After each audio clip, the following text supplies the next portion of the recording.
بسم اللہ الرحمن الرحیم۔ السلام علیکم ناظرین گرامی، عرب میں ہر سال ایک میلہ لگتا تھا۔ عرب کے کونے کونے سے لوگ اس میلے میں شرکت کے لیے آتے تھے، اس لیے یہ بازار ایک عظیم قومی میلے کا بازار بن گیا تھا۔ اس بازار کا نام عکاظ تھا۔ ایک روز نبی اکرم صلی اللہ علیہ وسلم نے حضرت ابوبکر صدیق اور حضرت بلال رضی اللہ تعالی عنہما کو ساتھ لیا اور میلے میں پہنچ گئے۔ یہ وہ وقت تھا جب اعلان نبوت کو 3 سال ہو چکے تھے اور چوتھا سال شروع ہونے پر اللہ تعالیٰ کی طرف سے اعلانیہ تبلیغ کرنے کا حکم آ چکا تھا۔ ادھر آپ صلی اللہ علیہ وسلم نے اعلانیہ تبلیغ شروع کی، ادھر مکہ کے مشرکین نے ظلم و ستم کا بازار گرم کر دیا۔ نبی اکرم صلی اللہ علیہ وآلہ وسلم اس میلے میں اسلام کی تبلیغ کے لیے آئے تھے۔ آپ صلی اللہ علیہ وسلم نے میلے کے لوگوں کو توحید کی دعوت دی۔ مشرکین کی کافی تعداد آپ کے گرد جمع ہو گئی۔ وہ لوگ آپ صلی اللہ علیہ وسلم کا مذاق اڑانے لگے۔ جب خوب مذاق اڑا چکے تو آپ صلی اللہ علیہ وسلم کے پاس سے ہٹ گئے۔ اس وقت میلے میں ایک نیک شخص موجود تھا۔ اس نے مشرکین کی زیادتیوں کے مقابلے میں نبی اکرم صلی اللہ علیہ وسلم کے صبر کو بھی دیکھا اور آپ کے پیغام کو بھی سنا۔ اس دوران وہ خاموش کھڑا رہا۔ جب مشرکین چلے گئے تو یہ آگے بڑھا اور پوچھا، آپ کون ہیں؟ آپ صلی اللہ علیہ وسلم نے جواب میں ارشاد فرمایا، میں اللہ کا نبی ہوں۔ اس نے پوچھا، نبی کسے کہتی ہیں؟ آپ صلی اللہ علیہ وسلم نے فرمایا، اللہ تعالیٰ کی طرف سے پیغام لانے والے کو۔ اس نے پوچھا، تو کیا واقعی آپ کو اللہ تعالیٰ نے بھیجا ہے؟ جواب میں آپ صلی اللہ علیہ وسلم نے ارشاد فرمایا، ہاں مجھے اللہ تعالیٰ نے نبوت عطا فرمائی ہے۔ اب اس نے سوال کیا کہ آپ کی دعوت کیا ہے؟ آپ صلی اللہ علیہ وسلم نے فرمایا، یہ کہ اللہ کو ایک مانا جائے، کسی کو اس کا شریک نہ ٹھہرایا جائے، بتوں کی پرستش نہ کی جائے، قرابت داروں اور رشتہ داروں سے محبت کی جائے، ان سے اچھا سلوک کیا جائے۔ اب اس شخص نے پوچھا، کوئی شخص آپ پر ایمان بھی لایا ہے؟ آپ صلی اللہ علیہ وسلم نے حضرت ابوبکر صدیق اور حضرت بلال رضی اللہ تعالی عنہما کی طرف اشارہ کرتے ہوئے فرمایا، یہ دونوں بھی ایک آزاد اور ایک غلام مجھ پر ایمان لا چکے ہیں۔ اب اس نے پوچھا، اسلام کیا ہے؟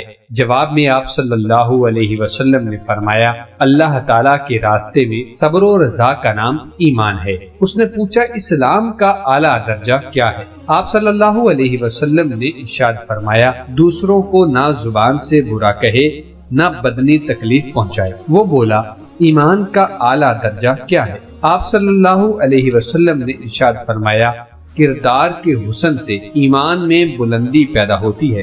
اس پر اس نے کہا، اے اللہ کے نبی صلی اللہ علیہ وسلم، میں بھی آپ پر ایمان لاتا ہوں، اللہ کی وحدانیت کا اقرار کرتا ہوں، بتوں کی پرستش سے انکار کرتا ہوں، اور قرابت داروں سے حسن سلوک میری زندگی کا طریقہ ہوگا۔ آپ صلی اللہ علیہ وسلم نے اس سے فرمایا، اے بھائی، آج کل ایمان لانے والے لوگ ظلم و ستم کا نشانہ بنے ہوئے ہیں، ان کو برداشت کرنا تمہاری طاقت سے باہر ہے۔ فی الحال تم اپنے وطن لوٹ جاؤ، جب سنو کہ مجھے غلبہ حاصل ہو گیا ہے تو اس وقت جہاں پر میرا قیام ہو آ جانا۔ وہ شخص آپ صلی اللہ علیہ وسلم کے حکم کی تعمیل میں اپنے وطن لوٹ گیا، لیکن وہ خالی ہاتھ نہیں گیا تھا، وہ تو ایمان کی دولت سے مالا مال ہو کر گیا تھا۔ بنو سلیم کا یہ خوش قسمت نوجوان حضرت عمر بن ابسہ رضی اللہ تعالی عنہ تھے۔ ان کا شمار ان چند صحابہ کرام میں ہوتا ہے جو جاہلیت کے زمانے میں بھی اللہ تعالیٰ کے ساتھ کسی کو شریک نہیں ٹھہراتے تھے، بت پرستی سے انکار کرتے تھے اور دین ابراہیمی کے مطابق زندگی گزارتے تھے۔ حضرت عمر بن ابسہ رضی اللہ تعالی عنہ کی والدہ کا نام رملہ بنت وقیہ تھا۔ یہی خاتون حضرت ابو ذر غفاری رضی اللہ تعالی عنہ کی بھی والدہ تھی، یعنی دونوں ماں جائے بھائی تھے۔ حضرت عمر بن ابسہ رضی اللہ تعالی عنہ ہوش سنبھالتے ہی بتوں سے بیزار ہو گئے تھے۔ ایک بار ان کی ملاقات ایک اہل کتاب سے ہوئی۔ اس نے انہیں بتایا کہ ان کی کتابوں میں لکھا ہے کہ سرزمین مکہ سے ایک نبی کا ظہور ہونے والا ہے، وہ لوگوں کو بتوں کی عبادت سے منع کریں گے اور ان کی شریعت تمام شریعتوں سے افضل ہوگی۔ یہ بات سننے کے بعد حضرت عمر بن ابسہ رضی اللہ تعالی عنہ انتظار کرنے لگے تھے کہ کب اس نبی کے ظہور کی خبر ملتی ہے۔ جو شخص بھی مکہ سے آتا یہ اس سے وہاں کے تازہ حالات معلوم کرتے۔ آخر ایک دن مکہ سے آنے والے ایک شخص نے انہیں بتایا کہ محمد صلی اللہ علیہ وسلم نامی ایک شخص نے نبوت کا اعلان کیا ہے اور وہ بتوں کی عبادت سے منع کرتے ہیں، ایک اللہ پر ایمان لانے کی دعوت دیتے ہیں۔ یہ اطلاع ملتے ہی یہ اپنی اونٹنی پر سوار ہو کر مکہ پہنچے اور عکاظ کے میلے میں آپ صلی اللہ علیہ وسلم سے ملاقات کی۔ جب ان کو اطمینان ہو گیا کہ یہ وہی ہیں جن کا اسے انتظار تھا تو ایمان لے آئے۔ حضرت عمر بن ابسہ رضی اللہ تعالی عنہ اسلام لانے کے بعد کئی سال تک اپنے وطن میں رہے۔ اس دوران نبی اکرم صلی اللہ علیہ وسلم ہجرت کر کے مدینہ منورہ تشریف لے آئے۔ بدر، احد، احزاب اور خیبر کے مارکے ہو چکے تھے، تب کہیں جا کر مدینہ منورہ کے کچھ لوگ حضرت عمر بن ابسہ رضی اللہ تعالی عنہ کی صحرائی بستی سے گزرے۔ حضرت عمر رضی اللہ تعالی عنہ نے ان سے پوچھا، مکہ سے جو صاحب تمہارے ہاں آئے ہیں ان کا کیا حال ہے؟ انہوں نے سارے حالات انہیں سنا دیے۔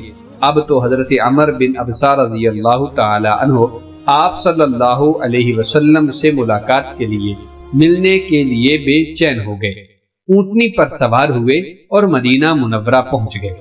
نبی کریم صلی اللہ علیہ وسلم کی خدمت میں حاضر ہوئے اور عرض کیا، اے اللہ کے رسول صلی اللہ علیہ وسلم، آپ مجھے پہچانتے ہیں؟ آپ صلی اللہ علیہ وسلم نے فرمایا، ہاں تم وہی ہو جو مجھ سے عکاظ کے میلے میں آ کر ملے تھے اور میری رسالت کی تصدیق کی تھی۔ حضرت عمر بن ابسہ رضی اللہ تعالی عنہ نے فوراً کہا، بے شک اے اللہ کے رسول صلی اللہ علیہ وسلم، میں وہی ہوں۔ پھر انہوں نے درخواست کی کہ انہیں دین کی تعلیم دی جائے۔ اس طرح انہوں نے دین کی تعلیم حاصل کی، شریعت کی تعلیم حاصل کی اور پھر مستقل طور پر مدینہ منورہ میں ہی رہنے لگے۔ کچھ عرصہ بعد رسول اللہ صلی اللہ علیہ وسلم نے مکہ معظمہ کو فتح کرنے کا ارادہ فرمایا۔ حضرت عمر بن ابسہ رضی اللہ تعالی عنہ ان 10,000 صحابہ کرام میں شریک تھے جو اس سفر میں آپ صلی اللہ علیہ وآلہ وسلم کے ساتھ ساتھ شریک تھے۔ ان کا انتقال حضرت عثمان غنی رضی اللہ تعالی عنہ کے دور میں ہوا۔ اللہ تعالی ہمیں صحابہ کرام کے نقش قدم پر چلنے کی توفیق عطا فرمائے، آمین ثم آمین۔ مزید ایسی اسلامی اور معلوماتی ویڈیو کے لیے چینل کو سبسکرائب کر لیں اور بیل نوٹیفیکیشن کو آن کر لیں۔ کمنٹ سیکشن میں اپنی قیمتی آراء سے ضرور آگاہ